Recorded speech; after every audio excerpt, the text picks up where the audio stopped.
Eita, que hoje vai pegar fogo. Estamos aqui para mais uma live e eu creio que todos nós seremos agraciados. Nosso convidado, pastor Júlio, escritor, mas daqui a pouco ele vai estar sinalizando aí. Nós vamos aproveitar muito bem essa live para crescermos no entendimento. Uma coisa que eu fiquei muito contente é que eu sei que ele pensa como eu penso e eu penso como ele pensa. Entendeu? Nós vamos degustar a graça de Deus nesta noite. Gente, eu creio que os seus corações devem estar em chama, como o meu também está. E eu creio que Deus vai sinalizar. Vai apertando aí os coraçõezinhos e vem para cá, porque a coisa hoje vai ser boa demais, viu? Bom demais. Então, prepara aí seu coração. Vai ser um bate-papo de primeira. Vai ser um bate-papo assim bem gostoso. Negócio maravilhoso e com certeza Deus vai bradar na terra. É algo que vai ficar para a história, nós vamos só crescer. Daniel, um abraço aí, Daniel, tá ligadinho já? Um abraço aí, amém? E com certeza Paloma também, ligadinho aí. Theo vai vibrar na barriga, viu? Vai ser bênção. Estamos prontos, estamos só aguardando o nosso convidado.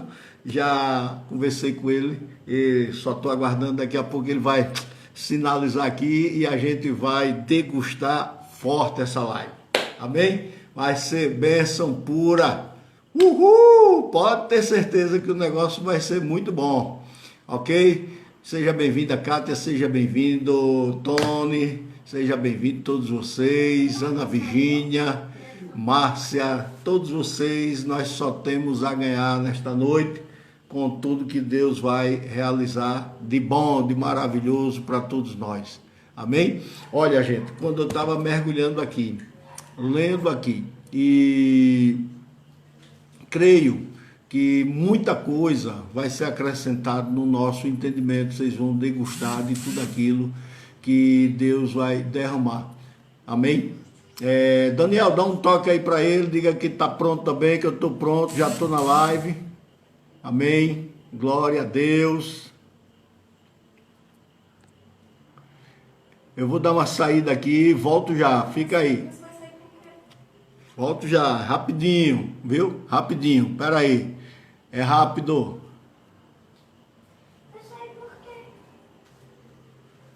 Isso, tá tudo perfeito. Glória a Deus. Dá um sinal lá, Daniel, e pode dizer que nós já estamos prontos aqui, só. Hein? Ok, está aqui, Júlio chegou. Bênção. Aí, pode ter certeza que hoje o banquete vai ser tremendo, viu? Vai ser daqueles banquetes que você degusta.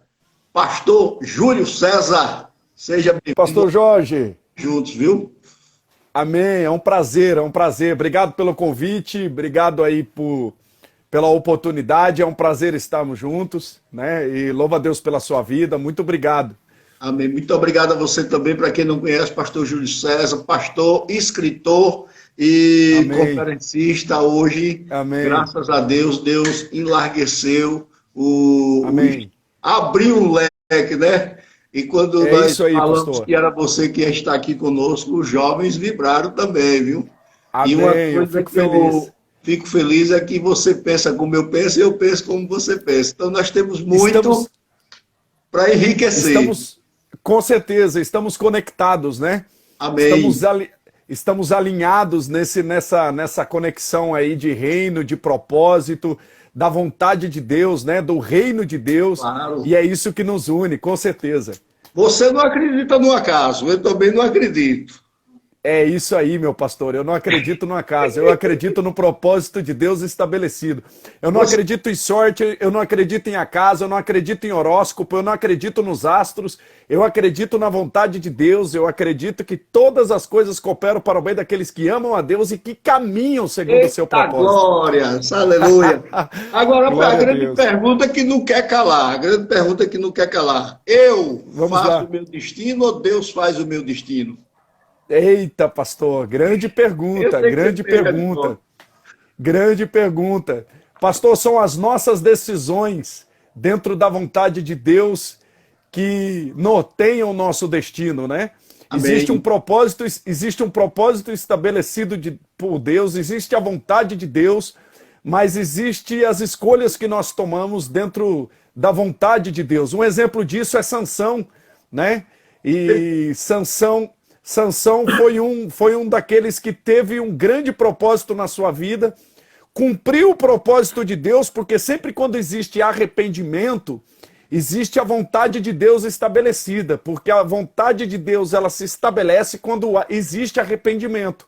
E Sansão se arrependeu ainda há tempo, né? Quando estava no templo de Dagon, em meio à festa dos filisteus, Sansão tomou uma decisão, né? E dentro dessa decisão ele foi inserido novamente dentro do propósito de Deus, assim como o ladrão da cruz, que nas últimas horas olhou para Jesus, reconheceu que ele era o rei, reconheceu o reino, né, que existia, né, na pessoa de Cristo Jesus e inaugurou o paraíso com Jesus. Exatamente. E para todos que têm visto, então, dentro dessa visão que eu também prego, Amém. a gente crê o seguinte, que Deus estabeleceu um caminho perfeito para o homem. Agora, Com também certeza. Deus dá uma vontade permissiva para esse homem. Então, esse homem, ele erra no Perfeito. caminho, e não é Deus que erra, Perfeito. é ele que erra no caminho, e Deus aí diz, agora vamos Perfeito. corrigir a caminhada. Mas você vai É isso caminhar aí. no propósito que eu estabeleci para você. É isso aí, meu amigo. Eu, Nós eu vamos para o acredito. Salmo 139, né? Todos É os isso aí. dias estão escritos, mas não está ali Olha aí. escrito, não está escrito que você vai passar por um câncer, não está escrito que você vai passar por um Não. divórcio, não está É escrito isso que aí. você vai fazer um casamento errado. Deus sabe, Deus tem onisciência, tem onipresença, tem onipotência. Mas ele diz, Perfeito, olha, meu quando amigo. você errar, não se preocupe não, que eu vou lhe ajudar a consertar. Exatamente, é exatamente. Tudo. Eu sempre digo, pastor Jorge, que a vontade de Deus, ela é soberana, né? Agora nós decidimos se vamos viver os nossos sonhos ou se vamos viver os sonhos de Deus. A diferença, existe duas pessoas que nos mostram bem isso, né? Se olharmos para Jacó e para Nimrod, nós vamos ver sonhos. Jacó teve um sonho de uma escadaria que desceu do céu. Nimrod teve um sonho que começou da terra para o céu. Então, Perfeito. o sonho de José veio do céu para a terra e o sonho de Nimrod veio da terra para o céu. Tudo que começa no céu termina bem. Paulo diz que aquele que começou a boa obra completa. O que Deus começa, ele completa. Agora, o sonho de Nimrod terminou mal porque foi um sonho terreno. Deus não tem compromisso com sonhos terrenos. O compromisso dele é Amém. com a eternidade. O compromisso dele é eterno, meu amigo. Glória a Deus. Dentro dessa da visão que você está passando aí, muita gente está olhando para essa pandemia, todo mundo trancado dentro de casa, numa visão terrena, numa visão política. Quando Deus disse, olha, eu estou conversando com a minha igreja, quero que ela olhe, não numa visão política, mas numa visão espiritual. O cenário Perfeito, que está declarado na Bíblia vai ter que se cumprir. Então, tudo perfeito. vai ter que ser rearrumado até que Isso todo aí. mundo veja que vai ter que ser pedido um libertador. E quando esse libertador Isso. vier, vai causar uma confusão tremenda. Então, muitas E das aí, vezes, a gente olha na e visão terrena. é exatamente, pastor Jorge. E para o senhor ver como a nossa visão está tão terrena que a gente está confiando nos homens, né? Estamos vivendo um tempo em que as pessoas estão confiando em homens. E Perfeito. quando o anticristo chegar, e essa chegada do anticristo vai enganar muita gente, e vai enganar até os próprios cristãos que vão acreditar nele. Por quê? Porque estão com uma visão terrena. E nós fomos chamados para ter o pé na terra, mas a mente tem que estar no céu. A nossa Amém. mente tem que estar inserida no reino de Deus. A nossa mente tem que estar na eternidade. O lugar de juntar tesouro é no céu. A nossa busca, ela não pode ser terrena. Só sairemos dessa crise com entendimento se sairmos ainda mais conectado com as coisas do céu. Se saímos entendendo que Jesus está às portas, se saímos dessa crise dizendo Maranata, né? Se voltarmos, se a mensagem do arrebatamento voltar para o púlpito, se a mensagem do arrebatamento voltar para a igreja, porque existiu uma noiva que já não desejava mais o casamento. Existia uma noiva que estava tão materialista e tão terrena que já não buscava mais o arrebatamento. Aí Deus permite toda essa pandemia, essa crise, para nos trazer a realidade. E hoje, as igrejas, né, os irmãos que estão dentro dos seus lares, erguendo o altar de adoração, estão sim clamando Maranata, estão crendo que todos esses sinais nos levam para a volta de Cristo, né? Com certeza. Perfeito, perfeito. Eu analisei muito dos teus textos, me fascinou os seus textos, porque na realidade Amém. você não está indo na contramão. Alguns podem dizer assim, o Júlio César está indo na contramão daquilo que é ensinado. Não, na realidade você está clareando as verdades que estão aqui sendo ditas. E estas verdades é que foram ofuscadas por muitos que tiveram seus interesses pessoais. Quando eu fui fazer teologia, o nosso professor de filosofia, que nem cristão evangélico ele deu uma palavra que aquilo marcou minha vida. Ele chegou e disse, olha, Deus não se move. Aí todo mundo parou, os pastores pararam e chegou, Deus não se move. Porque se ele se mover, ele envelhece. Ele já ocupou todos os espaços. Ele já está. Glória! Todos os espaços já estão ocupados. Ele chegou e disse, agora o tempo dele é atemporal. Ele está em movimento contínuo sobre a Terra. Então, quem se move somos nós. Aí depois eu tomando um cafezinho com ele, a gente foi bater um papo, ele chegou e disse, o pessoal às vezes interpreta os textos sagrados de uma forma errada. Eles interpretam de uma forma humana, de uma forma terrena. Entendeu? Deus é o mesmo ontem, hoje e eternamente. Não, o texto é para mim. Deus é o mesmo ontem, quando eu era criança, hoje, quando eu estou com 60 e amanhã, quando estarei velho. Ele Pastor é o mesmo, Jorge, não muda. Esse entendimento da soberania de Deus, de um Deus imutável, que não muda, um Deus que passa gerações, entra gerações e continua o mesmo, nos faz entender a grandiosidade de Deus e amplia a nossa visão e aumenta a nossa fé. Para o senhor ter uma ideia, Deus está fora do tempo. Quem está dentro do tempo somos nós. Como o senhor bem disse, Deus é atemporal. Então, todas as vezes que Deus fala, eu vou fazer, não é que ele vai fazer, ele já fez. Quando Deus diz assim, eu vou te levar, não é que ele vai te levar, ele já te levou. Quando Deus diz para Jeremias, eu já te dei as nações, não é que eu vou te dar, eu já te dei. Deus nos deu, então é nosso. O que nós precisamos fazer? É tomar posse daquilo que é nosso. É como se Deus estivesse trazendo a igreja, é como se Deus estivesse despertando a igreja, falando assim, ó, parem de brigar por algo que eu já dei para vocês. Porque às vezes a gente está dentro do templo, às vezes dentro da igreja, a gente está brigando com Deus por algo que Deus já nos deu. Às vezes a gente está dentro da igreja clamando por algo e Deus está olhando falando, filho, eu já te dei. O que você precisa é tomar posse. Né? É tomar posse, né? Então eu creio que nós vamos tomar posse daquilo que é nosso em nome de Jesus. Essa igreja, desse tempo, dessa geração, ela vai tomar o seu lugar, ela vai se posicionar, porque eu sei que no momento que nós se posicionarmos, nós não vamos correr atrás da bênção, a bênção vai correr atrás de nós.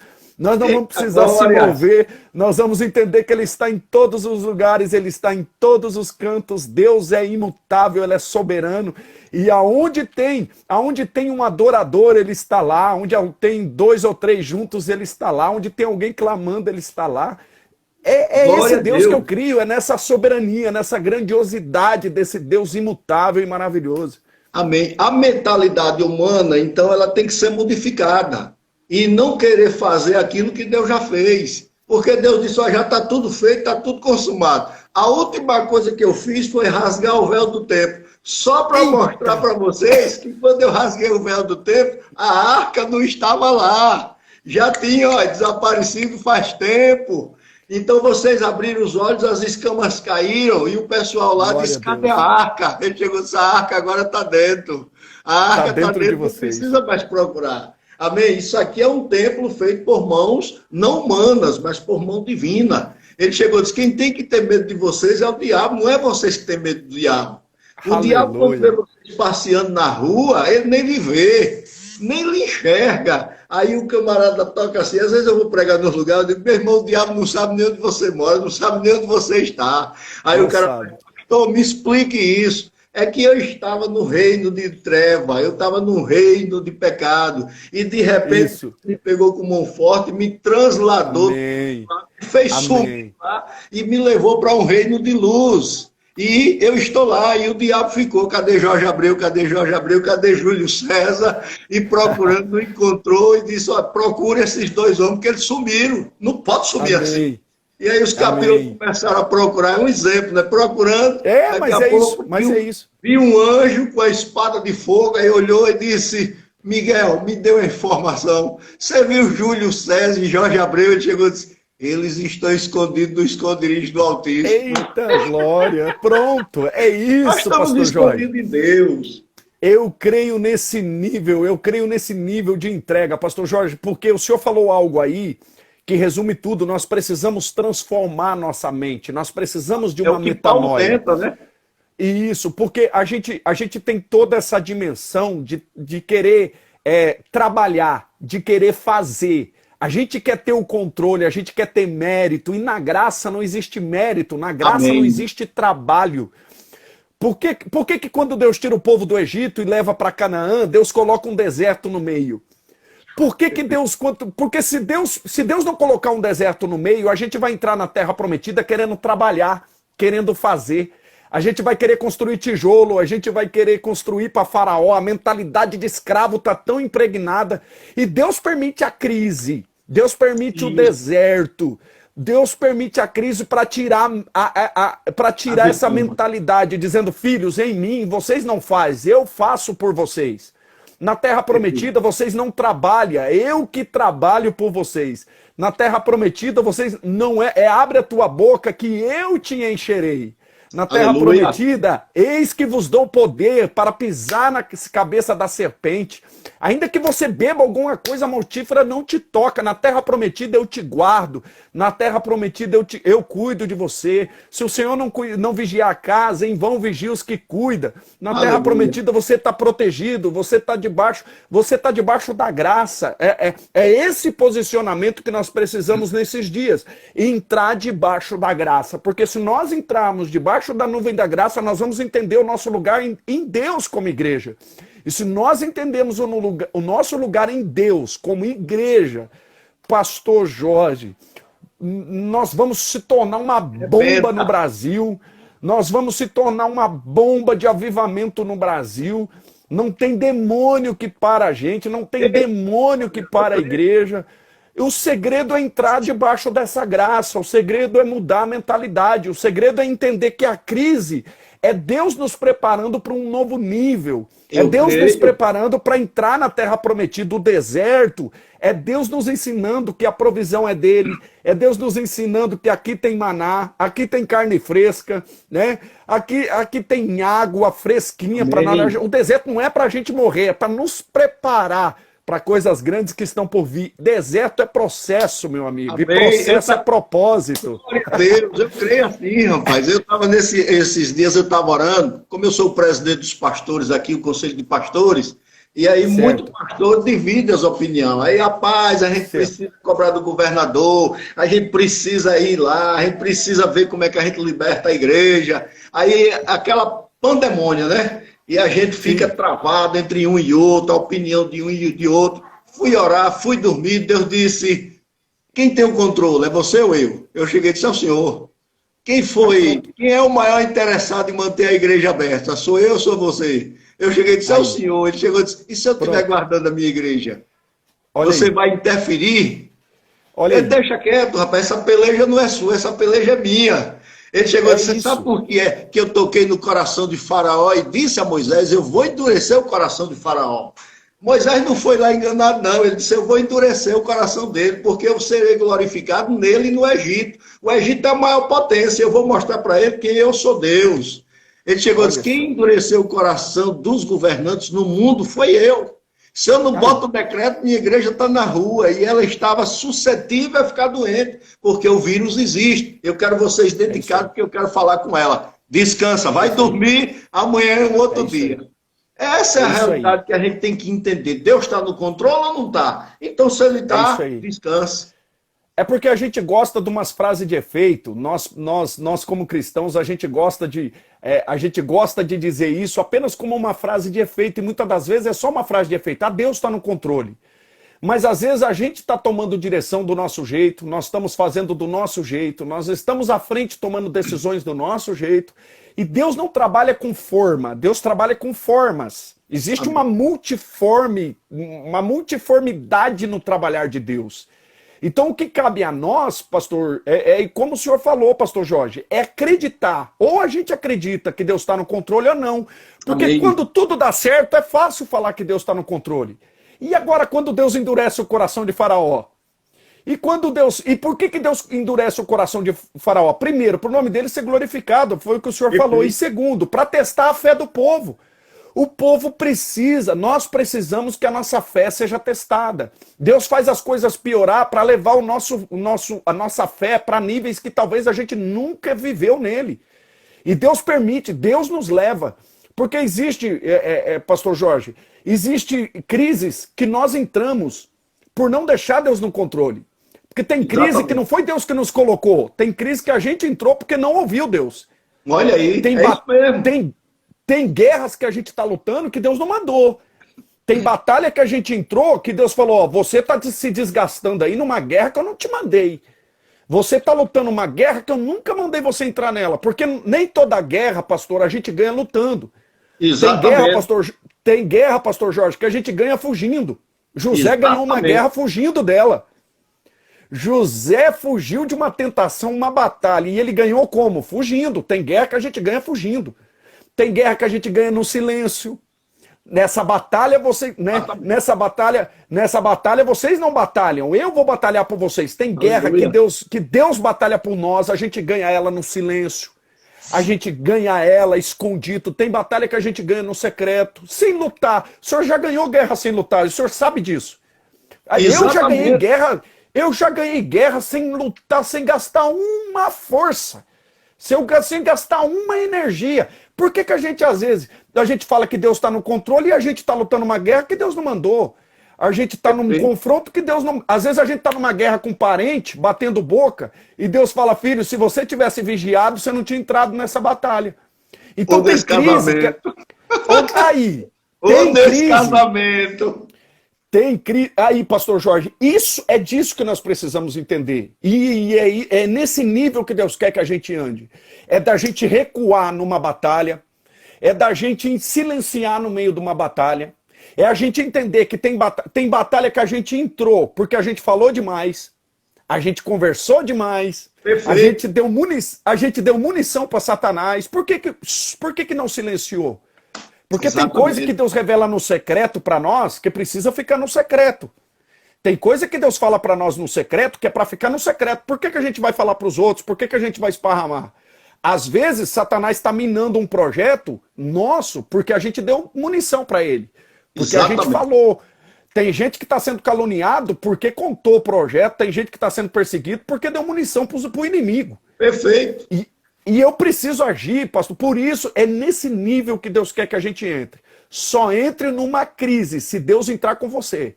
Eita, só entre numa guerra. Só entre numa guerra que Deus mandar. Elias foi pro Querite por quê? Porque Deus mandou. Elias, depois que liberou uma palavra, quando Elias libera uma palavra profética, dizendo não vai chover, o que Deus fala? Agora você vai se esconder. Agora você sai de cena. Sai de cena. Tem gente que gosta de entrar em cena quando Deus está mandando ele sair. Se esconder. Pastor Jorge, o segredo não é saber só a hora de entrar. O segredo é saber a hora de sair, meu pastor. E a hora também de ficar entrincheirado. É a guerra. Entrincheirado. Ei, pastor, é tão gostoso você se esconder e deixar Deus agir. Deixa Deus agir. É tão gostoso. Pastor Jorge, essa é uma das guerras mais gostosas de ganhar. A guerra que você não luta e deixa Deus lutar. E Deus fala, ó, filho, você não vai lutar não. Deixa essa que eu vou honrar seu nome. Eu vou honrar o meu nome através dessa guerra. Eu vou exaltar você através dessa guerra. Eu vou provar que eu sou contigo. De repente alguém chega em você. De repente alguém chega no pastor Jorge e fala assim, pastor Jorge, rapaz, era de Deus aquele negócio, hein? Claro. O senhor tinha razão, não tinha? Porque a gente precisa de sabedoria. A gente precisa de sabedoria para saber a hora de recuar. nós precisamos de sabedoria para esperar e precisamos de sabedoria para avançar. Se a gente não tiver esse tipo de sabedoria, nós vamos lutar guerras que Deus não mandou, vamos gastar energia. Exatamente. Às vezes a gente podia estar gastando energia com o reino de Deus e estamos gastando energia com o inimigo. Perfeitamente. E tem aquela guerra que Deus ainda coloca você. Deus diz agora, Júlio, se prepara aí que eu vou preparar uma guerra para você. Está lá no Velho Testamento, guerras que ele colocou Davi. E aqui no Novo Testamento, Deus mostra tudo isso. Tem problema que Deus diz, olha, agora eu vou colocar você no meio do problema, no meio do furacão, só para que o meu nome seja exaltado. Aqui nós pegamos o texto de Mateus capítulo 14, que é conhecido, que ele diz assim, olha, logo em seguida Jesus obrigou os discípulos para que entrassem no barco. Por que obrigou? Porque o discípulo disse, mas não está vendo que vai chover, não está vendo o vendaval que está vindo aí, não está vendo que a gente pode morrer. Ele obriga, entra todo mundo no barco. É porque vocês me conhecem na realização de multiplicação de pão, na cura do cego, na cura do aleijado. Você me conhece assim, agora eu quero mostrar um outro Deus que vocês não conhecem. Entra todo mundo no barco e vai para o outro lado. E ele ficou. Eu imagino a murmuração ali, viu? Se botou a gente nessa cocó e agora ficou lá. Rapaz, se ele veio, não veio não. E daqui a pouco, olha o problema instalado ali e ele vem caminhando, não temas, né? Não temas. Por quê? Ele chega na hora certa. Ele queria, na realidade, mostrar para aqueles discípulos que ele era Deus no meio do problema. Então nós estamos vivendo um problema, mas ele está dizendo, eu continuo sendo Deus, rapaz. É isso aí. Você sabe qual foi o erro, pastor Jorge? Dentro disso que o senhor está falando, você sabe a maior frustração de Pedro em Atos 2, porque Pedro está frustrado enquanto a igreja está orando, buscando a Deus, acreditando naquela palavra que Jesus tinha deixado. Que mais recebereis da virtude do Espírito Santo que há de vir sobre vós e ser-me-eis testemunha. E ele diz, ficai em Jerusalém até que do alto sejais revestido de poder. Os discípulos estão reunidos, preparados para a conferência de avivamento. Pedro tá frustrado porque ele tinha negado Jesus, mas ele tá mais frustrado ainda. Por quê? Porque ele lutou uma guerra que Jesus não falou para ele lutar. Ele arrancou uma espada no Getsêmani e cortou a orelha de um soldado romano. E ele corta a orelha. O senhor imagina a cena. Ele querendo defender Jesus, corta a orelha do soldado. Jesus repreende Pedro, vai lá na orelha do soldado e restitui. Aí Pedro começa a entender o quê? Por que você quer lutar uma guerra que eu não estou lutando? Por que você quer entrar numa guerra que eu não estou entrando? Quando Jesus mandou os discípulos para dentro do mar, é porque Jesus estava indo com eles. Jesus estava indo com eles. Jesus nunca nos coloca, pastor Jorge, é uma chave. Deus nunca nos coloca num lugar em que ele não possa estar lá com a gente. Perfeito. Deus nunca vai te pedir, vá para um lugar. Quando Jesus disse ide, ele não está dizendo ide sozinho, ele está dizendo vamos. Isaías entendeu isso quando Deus clamou no céu dizendo, quem deu crédito à nossa pregação? Não é a sua nem a minha, é a nossa. A gente prega junto. É como se Deus estivesse falando, ó, nós estamos juntos, Isaías. Nós estamos juntos, entendeu? Então, nós precisamos entender que todo lugar, o Vale de Ossos Secos, o profeta não estava sozinho no vale. E quem levou foi Deus. Quem levou foi ele. Deus levou e ficou lá. Exatamente. Deus ficou dando direção para o profeta no vale. Deus ficou dentro do vale direcionando. Toda a crise que Deus nos coloca, se a gente entrou numa crise sozinho e o sentimento tá, tô sozinho aqui, é porque a gente entrou na crise sozinho. Porque crise que Deus nos coloca, ele tá com a gente. Todo lugar que Deus nos coloca, ele tá ali para nos guardar, ele tá ali para nos proteger, ele tá ali para, ainda que a gente não veja, ainda que a gente não sinta, ainda que os discípulos olhem e falem assim, ele nos colocou aqui dentro da tempestade, cadê ele? Ainda que você não veja, ainda que você não sinta, ainda que você acredita que existe, ainda que haja sentimento de abandono, ele está contigo, isso é promessa, estarei convosco todos os dias, até a consumação do céu. Ele está conosco, não importa o lugar, a circunstância, o momento, existe um cuidado de Deus sobre as nossas vidas. Amém. E aí você vai ver também a prova lá em Isaías. Em Isaías capítulo 43, o próprio Isaías, ele diz assim, Isaías, não temas, eu estou com você. Você vai Olha passar aí. pelo fogo, mas eu estou com você. A gente não Eu vai tô se queimar, contigo. não. Fique tranquilo. Aí. Mas Deus e Você não as vai... águas, não, pode entrar dentro das águas, mas você não vai se afogar, não. Eu estou com você. Eita! Isaías teve medo, Isso, Isaías teve medo, isso, mas Deus está dizendo, eu isso estou é com poderoso. você, não temas. Mas é aí que tá, pastor. A gente precisa entender que o fato de Deus estar conosco não quer dizer que a gente não vai ter medo. A gente vai ter Perfeito. medo. O sentimento de medo, ele é humano. Né? Eu já vi Correto. assim, pessoal, Deus vai tirar o seu medo. Não, Deus não vai tirar o seu medo. Deus vai alimentar a sua fé. Porque se você potencializar a sua fé, o medo vai se esconder, o medo vai achar o lugar dele. Se a gente entender o amor de Deus, porque a Bíblia diz que o amor de Deus lança fora todo medo, se a gente entender a grandiosidade do tamanho do amor de Deus e da soberania de Deus, disso que nós estamos falando, da grandiosidade de Deus. Ah, pastor, o medo não nos para. Ah, pastor, estou com medo, vai com medo. Ou você acha que Davi não teve medo de Golias? Todos Era o eles campeão. tiveram. Era o campeão dos filisteus, estava armado até os dentes, tinha um soldado só para segurar o escudo dele. Ele tinha era um homenzarrão, um currículo invejável. Só que acontece, Davi foi contra ele em nome do Senhor dos Exércitos. Tem um Deus de Aleluia. guerra que está comigo. Tem Glória um a Deus de Deus. guerra que está comigo. Aí tem gente que fala, pastor Júlio, estou com medo. Vai com medo. Pastor Júlio, não consigo. Rapaz, não é você que... sem conseguir. Vai sem conseguir. Como o senhor disse, todos eles tiveram medo. Maria teve medo. Maria, quando ouviu uma mensagem do anjo, ela deu um passo atrás. Ela falou, que saudação é essa? Que loucura Claro. é essa? Maria tremeu nas bases. Aí ela olhou para o anjo e disse assim, como eu vou gerar se eu não conheço o homem? Como eu vou ficar grávida? Tipo, como se falasse assim, anjo, você é maluco? Aqui na terra, para mim ficar grávida, eu preciso de um homem.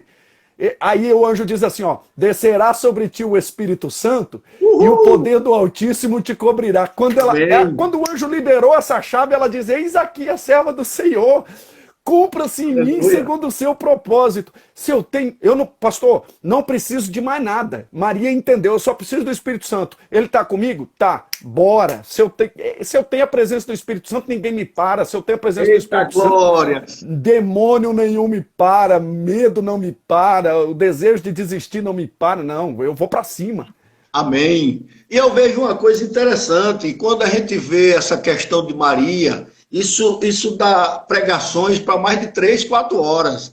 É Com como se certeza. Deus estivesse lá nos céus, olhando para a terra, vendo aquela multidão de casas e dizendo, vem cá, Gabriel, você vai descer a terra. Sim, Eu senhor. amo Está vendo isso. aquela casinha ali? Ó?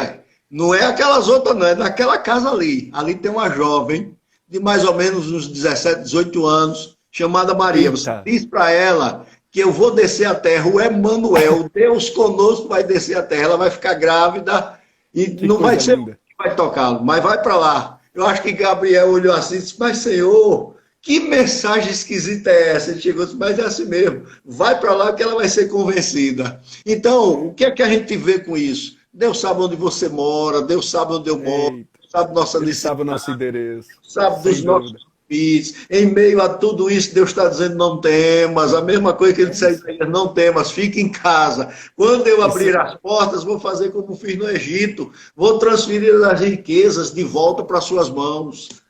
E sabe o que eu acho lindo, pastor Jorge? Dentro disso que o senhor está falando, que é maravilhoso, imagina Gabriel trazendo a maior mensagem que essa terra já recebeu. Por isso que ele olha para Maria e diz assim: salve agraciada, você está sendo Aleluia. agraciada de receber a maior mensagem, a maior boas novas que essa terra já recebeu. E é interessante que Maria foi profetizada por Deus antes do nascimento dela, lá no Éden. Perfeito. Lá no Éden, quando Deus olha para Satanás, ele fala assim, ó, do ventre da mulher vai nascer um que vai esmagar sua cabeça. Deus estava dizendo, ó, tem uma jovenzinha lá em Nazaré, que numa cidadezinha chamada Nazaré, que vai nascer alguém de dentro dela. Pastor, nós não somos obra do acaso, nós não precisamos temer porque Deus está conosco, nós não somos Aleluia. obra do golpe de sorte, não. Nós fomos gerados em Deus, Deus profetizou nosso nascimento, Deus acreditava em nós muito antes Amém. muito antes de nós nascermos. Paulo diz que Deus nos elegeu nele antes da fundação do mundo, na sua carta aos Efésios. Então nós precisamos acreditar, precisamos crer que Maria não foi escolhida, Deus não brinca de dados, Deus não, Deus olha para Maria, Deus ia colocar Maria dentro da crise, porque ficar grávida, num tempo que ela poderia ser apedrejada, gerar Jesus, teve que fugir para o Egito, teve que, por causa daquela mensagem, ela foi jogada para dentro de uma crise, só que Deus protegeu, Deus guardou, Deus esteve com ela, Deus conectou José ao sonho dela. Aleluia. Não precisou ela criar confusão com José, porque todo lugar que Deus nos coloca, ele nos conecta com a pessoa certa,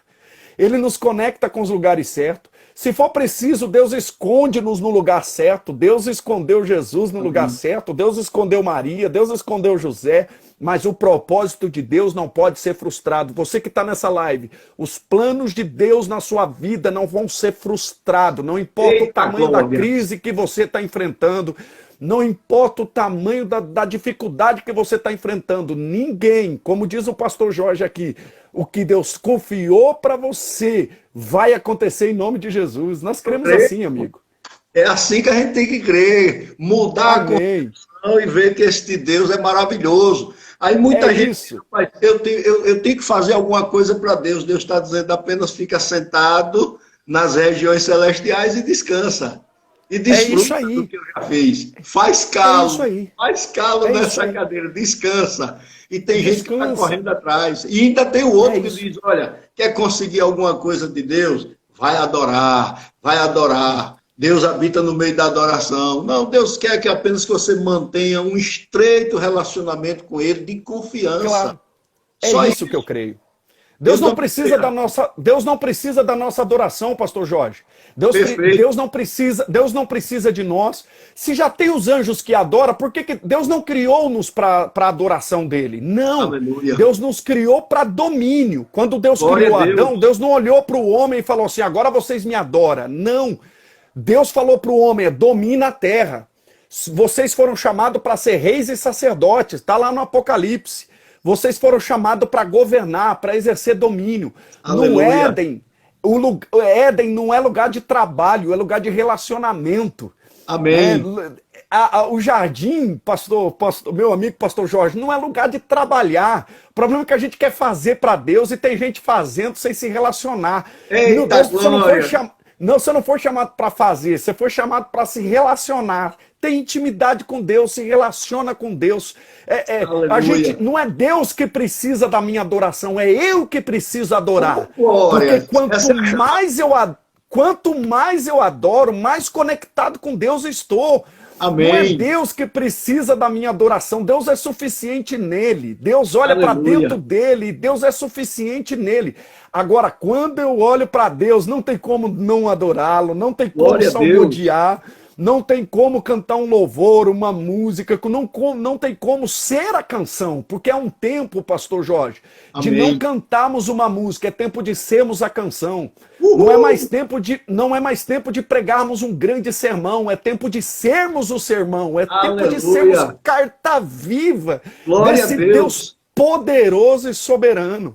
Eu creio assim. Aí há muito tempo atrás a gente cansava de subir morro, passar a noite no morro, orando, adorando. Aí Deus disse, por que você não faz como Maria, rapaz? Faz do teu travesseiro o meu colo e vamos conversar durante a noite. Eita, que mais gostoso. Eu cheguei e disse, mas Deus, ele chegou e disse, isso aí é obras humanas. Ele chegou e disse, olha lá para trás, para a sombra do passado. Ele chegou e disse, eu descia, vinha falar com Moisés aqui embaixo. Toda vez que eu queria conversar com Moisés, eu descia, falava com Moisés aqui embaixo. Ele chegou e disse, mas quando chegou a graça, eu rasguei o véu. E eu disse, Paulo quer falar comigo? Traz Paulo para cá, deixa Paulo subir aos céus. Hoje vocês podem entrar nos céus, conversar comigo no primeiro, no segundo, no terceiro céu. Escolha o céu e vamos bater papo. E muita gente está se perdendo no relacionamento. É isso, meu amigo. A samaritana estava perdida na religiosidade. Estava naquela guerra de samaritano e judeus. Aonde a gente adora? A gente vai adorar aonde? Né? A gente adora no Monte Gerizim ou eu preciso ir para Jerusalém para adorar? Porque os samaritanos falam que o lugar da adoração é aqui. Os judeus estão falando que o lugar da adoração é lá, é Jesus. Eu imagino Jesus dando uma risada para ela, bem sarcástica e falando, sendo filha, você não entendeu, eu vou te dizer. Vou acabar com a sua religiosidade agora, porque você está muito preocupada com o templo. Eu vou te levar para um nível que você nunca viveu. Aleluia. Ei, eu estou buscando os verdadeiros adoradores que adorem em espírito e em verdade. Se o espírito está em você, se a verdade está em você, é porque a adoração está em você. Aleluia. Não adianta abrir a boca querendo cantar uma canção, mas você não tem verdade na sua canção. Não adianta ir para Jerusalém, dar o melhor da sua oferta, levar a oferta até do coentro, levar a oferta do tempero, mas você não tem relacionamento comigo, você não está conectado comigo, vocês não andam comigo. Para de buscar Deus, se Deus está aqui, se Deus ali, se Deus está lá, Deus está dentro de você, o reino se move dentro de você. Pastor, quando a samaritana entendeu isso, é como se os rios de água viva que começou a fluir dentro dela, ela largou aquele poço que ela estava buscando e ela passou a ser o poço. Ela passou a ser a fonte. Nós precisamos parar de buscar chamas e precisamos queimar.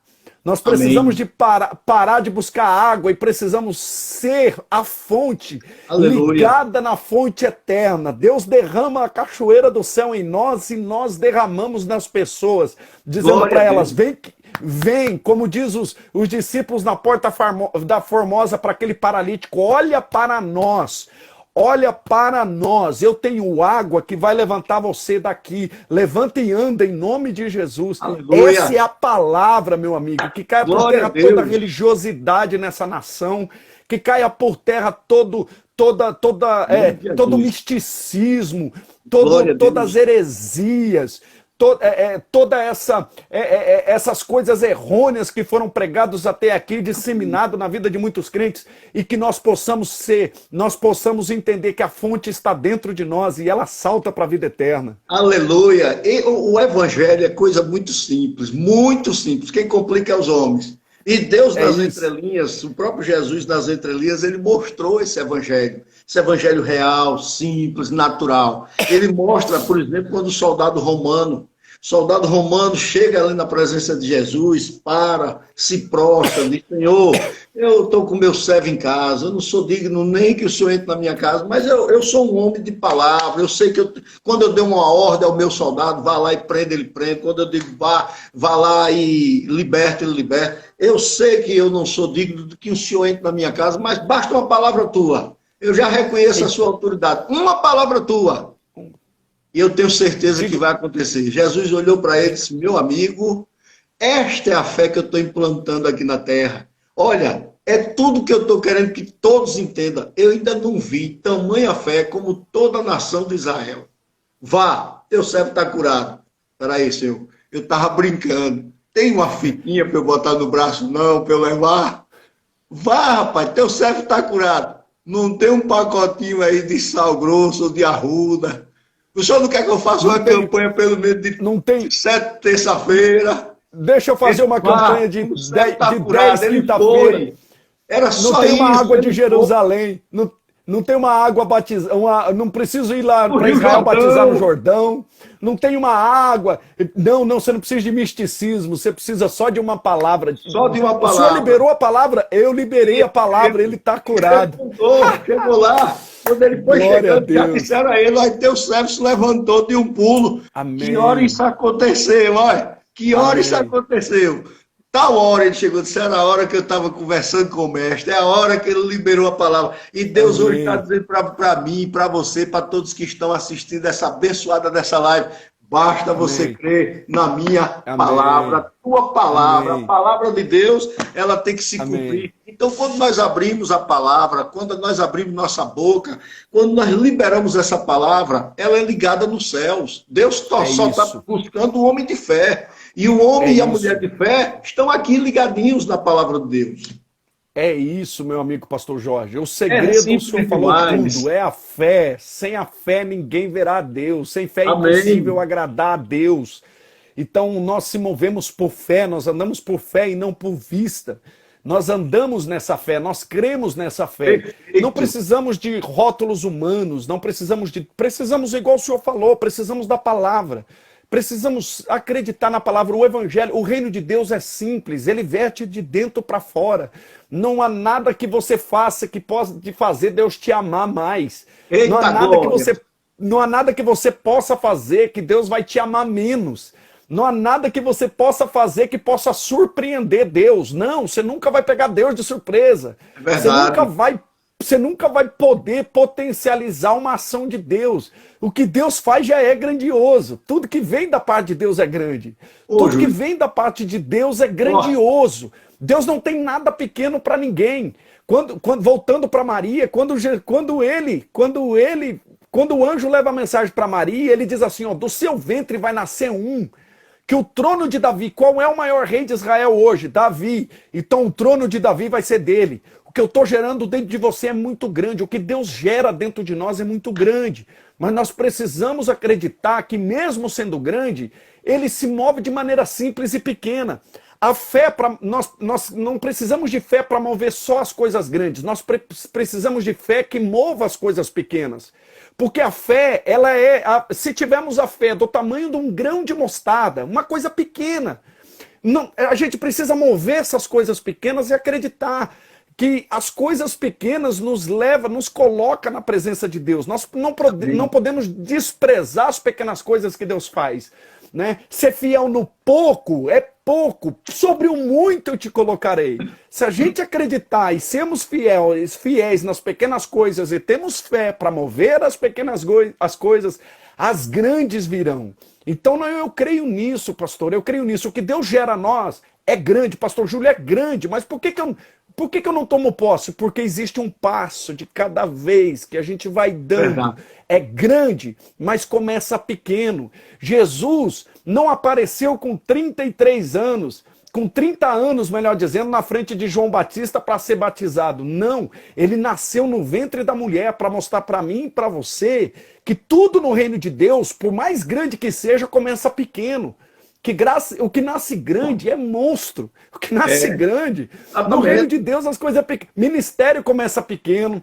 O pastor Jorge começou lá uns anos atrás, pequenininho, um passo de cada vez. Era um espermatozoide. Olha aí, tudo começa pequeno. O que hoje é grande no reino de Deus, um dia foi pequeno. E mesmo sendo grande, para ser grande ele tem que ser pequeno, porque quando ele serve, ele é pequeno, mas no reino de Deus ele é grande. É loucura que poucos entendem, meu amigo. Perfeito. E quando nós vamos entendendo a palavra de Deus, nós vamos vendo o seguinte: Deus agarrou nas nossas mãos quando éramos pecadores, quando não valia nada. Zambujeiro, um negócio brabo aí, esquisito. Até o nome é esquisito, zambujeiro. Então, quando a gente não prestava para nada, Deus disse, olha, vocês são meus. E muitas das vezes tem gente aí que não está entendendo. Aí Jesus pagou um alto preço. Pagou para quem? Pagou para o próprio Deus, não pagou para o diabo, não. O diabo não tem direito a nada, não. O diabo é apenas um ser criado. Então ele pagou para a lei que Deus escreveu. Ele disse, está pago, tudo está pago. Está pago. Deus conhece o antes, o agora e o depois. E tudo aquilo que o César vai precisar ser consertado, ele vai consertar. O Espírito Santo está dentro de nós, nos levando a toda a verdade, nos levando a conhecer tudo aquilo. Então, Davi, os grandes exemplos, às vezes os teólogos, eu fiz teologia, fico se perguntando como é que Davi falhou em 5 mandamentos da lei de Deus e não morreu. O próprio Deus escreveu, aonde abundou o pecado, superabundou a graça. Essa é a prova. Davi fez tudo aquilo com Betsabá, matou o marido dela e tudo. Depois o profeta Natan reconheceu o coração de Davi. Davi disse, Natan, eu estou entendendo, eu pequei contra Deus, né? Ele pecou. Então, dá licença. Se levantou do trono, entrou no templo sagrado Ele sabia que podia morrer, mas a graça de Deus estava sobre ele. Ele diz, olha, caiu nas mãos de Deus, mas não cai na mão dos homens. E ele vai entrando, recita o Salmo 51, que é um dos mais bonitos esse é um dos salmos mais lindos que existe. Esse é o salmo do arrependimento. Exatamente, ele chegou, Senhor, o meu pecado está diante dos meus olhos todos os dias, o meu pecado é Batseba, eu me apaixonei por essa mulher, eu não sei como fazer. Me perdoa, mas não tira de mim a alegria da tua salvação. E ele vai lá, ele vai entrando. Eu assisti um filme maravilhoso sobre isso, e Davi vai recitando o Salmo 51, quando ele abre a cortina, o véu, ele entra, vê lá a arca, entendeu? A penumbra da lâmpada faz assim, Aí a gente que está na plateia diz, vai ser consumida. Já sabia, leu a Bíblia, mas estava esperando o terreno. E ele se ajoelha, bota a mão na arca, começa a chorar e chove em Israel. Estava travado, Israel não podia, estava sem chover. E quando ele chove, do lado de fora está lá Natan com um cajado, olhando, o rei saindo, e Natan faz bem assim, este verdadeiramente é um homem segundo o coração de Deus. Ele sai daí sorridente. Daquele mesmo ventre, daquela mulher que era pecaminosa, o menino morre e daquele mesmo ventre Deus disse, Davi, só para você ver onde está a minha graça. Desse mesmo ventre que o menino morreu, é desse mesmo ventre que vai nascer Salomão e vai construir o meu templo sagrado. Deus, a graça transforma o fruto de um pecado em algo para a glória de Deus. Isso aqui é maluco. Como entender isso? A lógica existiu arrependimento? Existiu arrependimento? Existiu. Davi colheu o fruto do erro, Davi colheu as consequências do erro, porque Deus não livra as consequências. Exatamente. Mas Deus é maravilhoso de pegar aquilo que seria para desonra, um fruto de um pecado. Esse amor de Deus, como calcular? Como mensurar essa graça, desse erro, desse momento de erro, que muitas das vezes tem gente que cometeu um erro, está falando, pastor, o que vai ser o fruto desse erro?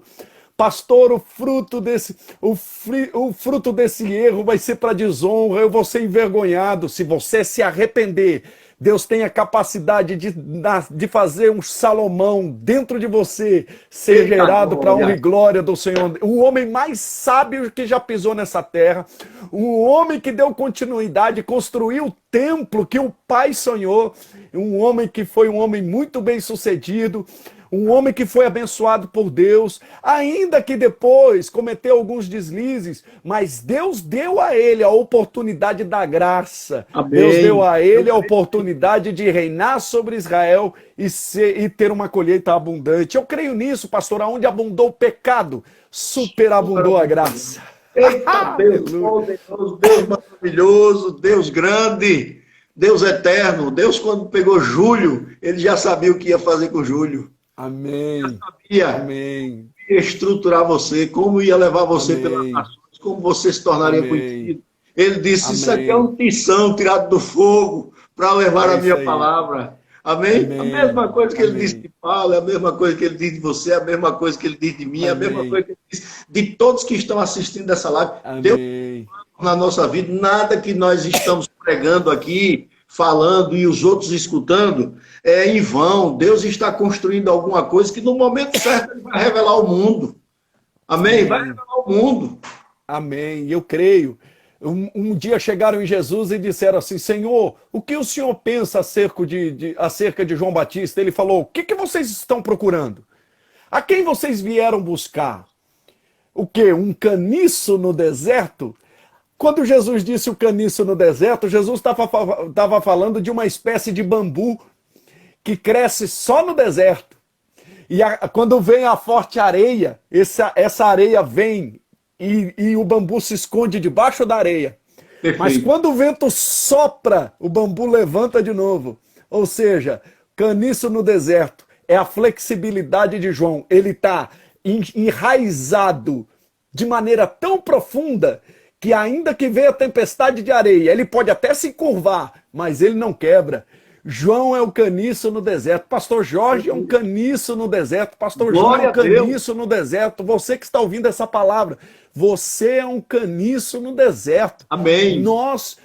O segredo, qual que é o segredo, pastor Júlio, de tudo isso que o senhor está falando? Qual é o segredo, pastor Jorge, de tudo isso que o senhor está falando? É aonde nós estamos enxertados. O jambuzeiro que o pastor Jorge falou, o jambuzeiro bravo, está enxertado na oliveira verdadeira. Se estamos enraizados em Cristo, se estamos enxertados nessa oliveira verdadeira, não tem pandemia que abala a nossa fé.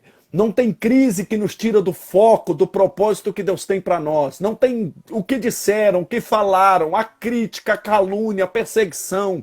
Nada, nada, nada, nada vai nos afastar do amor dele. Aleluia. Nada vai nos tirar desse propósito. Não tem demônio, não tem inferno, não tem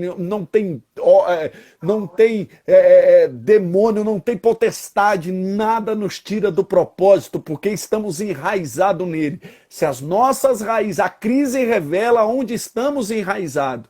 Se estivermos enraizados nele, essa crise vai passar e nós levantaremos como um caniço de novo, dizendo: eita, estamos firmes, estamos fortes, glória a Deus. Como é que você acha como é que você crê que a gente vai sair dessa crise? Como é que você vê que a igreja vai sair dessa crise de pandemia? Como é que você enxerga a igreja se levantando depois disso aí? Pastor Jorge, eu vejo uma igreja diferente. Eu sempre digo que a crise separa os homens dos meninos, como muitos dizem, e eu gosto dessa frase. A crise, ela separa quem é e quem não é. Quem entendeu o propósito dessa pandemia, o verdadeiro trigo voltará mais maduro para a grande colheita. O joio não vai entender nada. O joio continuará do mesmo jeito. Joio é joio, não vai entender o propósito da crise. Mas o trigo voltará mais forte. O trigo voltará entendendo. Porque, pastor Jorge, eu tenho ficado tão triste quando eu vejo os pastores fazendo a live nos templos. É triste ver os templos vazios. Eu tenho saudade da comunhão com os irmãos, do abraço. Eu tenho saudade de ouvir a palavra do meu pastor, de sentar para ouvir, de ministrar a palavra do Senhor. Saudade de congregar, saudade de cear, saudade de estarmos juntos numa só fé. Porque a gente só é corpos, a gente só é membro se estivermos conectados no corpo. Então esse é o momento que a gente está com saudade de se conectar como um corpo, e eu estou dizendo como um corpo num plano macro de igreja. Amém. Então, de cultuarmos, de estarmos juntos, de abraçarmos, de adorarmos, de erguermos um altar de adoração junto, de olhar para o irmão lá, de ver aquele irmão cantando, adorando ao Senhor. Então eu sei que existe uma igreja com saudade do abraço, eu sei que o trigo está com saudade do abraço, eu sei que o trigo está com saudade do pastor, de ouvir a palavra do seu líder. Eu sei que o trigo voltará dando valor, muito mais valor, aos encontros congregacionais, eu sei que o trigo sairá entendendo que é tempo de nós profetizarmos nesse tempo. É tempo de nós profetizarmos, de sermos voz de Deus, de pararmos de brincar de ser crente, levar as coisas de Deus mais a sério, de vivermos uma intensidade que nunca vivemos em Deus, de não mergulharmos mais em Deus. É tempo de nós não esperarmos um cartaz de um grande pregador ou de um evento, mas de nós vivermos a intensidade de todos os cultos, de não deixarmos se apegar pela rotina, de não se deixarmos levar pelo comodismo, mas de termos a mente renovada. Então eu creio, pastor, que veremos outra vez a diferença daquele que serve e daquele que não serve, a diferença do justo e do ímpio. E eu creio que uma igreja poderosa voltará nesses dias, pastor. Eu creio numa igreja poderosa, pastor Jorge. Eu creio numa igreja amorosa. Eu creio numa igreja que vai abraçar. Eu creio numa igreja que vai alcançar o órfão, a viúva, os pobres. Eu creio numa igreja que vai entrar nos templos, mas sairá dos templos também para propagar o evangelho, as boas novas. Eu estou muito esperançoso, meu amigo. Eu nunca tive tão esperançoso como eu estou agora. Aleluia. Os jovens se reuniram no Descende. O senhor viu os jovens lotaram os estádios desse país, clamando pelo ID. Deus pegou os jovens e fez. E antes de vocês ir, eu vou colocar vocês dentro de casa. Vou preparar vocês dentro de casa, porque não pode ir para os confins da terra se não começar por Jerusalém. Vocês vão começar dentro de casa. Os Amém. jovens hoje estão dentro de casa, honrando o pai e mãe, erguendo o altar com o pai e a mãe, para sair para as ruas, para as praças, para as vielas, para as nações, profetizando esse avivamento e esse profetizando a volta de Cristo, que eu creio que ele está voltando, meu amigo.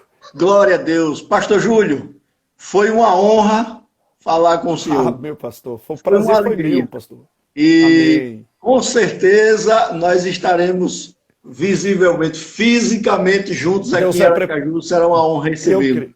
Eu creio Deus que vai todos preparar nós isso fomos para agraciados com esse bate-papo, entendeu? Aprendemos muito, que Deus continue honrando sua vida, honrando sua casa, honrando seu ministério e derramando assim graça seja, sobre você. Amém, meu querido? Amém, amém, meu pastor. Desfrute e disponha sempre desse pastor aqui, viu? Um abraço. Amém, eu digo mesmo. Amém, eu digo mesmo, estou à sua disposição sempre. Beijo no coração. Um abraço, Deus tchau. abençoe. Abraço.